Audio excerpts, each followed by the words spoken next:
এটা হচ্ছে আমার মাসির বাড়ি। দেখতেই পাচ্ছ লাইটিংটা জাস্ট অসাম হয়েছে। দেখতেই পাচ্ছ আর ছোট্টখাটো একটা গোশালাও বানিয়েছে।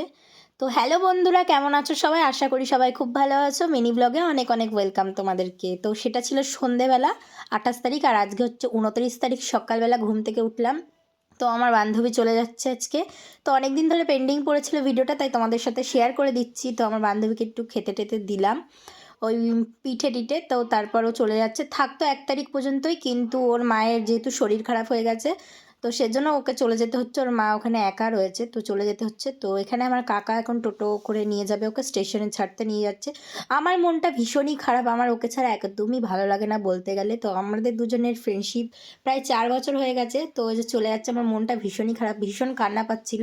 তো এই দেখো, দেখতেই পাচ্ছ আমাদের গাছের ফুল, তোমাদের সাথেও শেয়ার করলাম। আর ও চলে গেছে, আমার মনটা এত খারাপ করছে, মানে কি বলবো, সবসময় মিস করছি। এই কদিন আমরা যা মজা করেছি, মানে বলেও বোঝাতে পারবো না তোমাদেরকে। আমাদের কাছে গাঁদা ফুলগুলো দেখেছো কত সুন্দর হয়েছে। বড়দিন কিন্তু চলে গেছে, আজকে প্রায় ৪ তারিখ। আজকে ৪ তারিখ আমি তোমাদের সাথে ভিডিওটা এডিট করে শেয়ার করছি। আজকে এডিটিং করলাম সকালবেলা। আর এখানে দেখতে পাচ্ছ আমার মা সবজি টবজি কাটছে সকালবেলা। আর এই যে এই বেগুনগুলো দেখছো, এগুলো কিন্তু আমাদের গাছের বেগুন। এই বেগুন, টমেটো, শিম সব কিছুই আমাদের গাছের। তো এগুলো তোমাদের সাথে একটু শেয়ার করে দিলাম, দেখতেই পাচ্ছ। আর একটা কথা তোমাদেরকে বলছি, এই ফলটার নাম যদি কারোর জানা থাকে তাহলে অবশ্যই আমার ভিডিওতে কমেন্ট করে জানাবে। কি অপূর্ব সুন্দর দেখতে লাগছে বাইরে থেকে। তো জানি না এই ফলটার নাম কি, ফল না ফুল কিছুই বোঝা যাচ্ছে না, দেখতে অপূর্ব সুন্দর।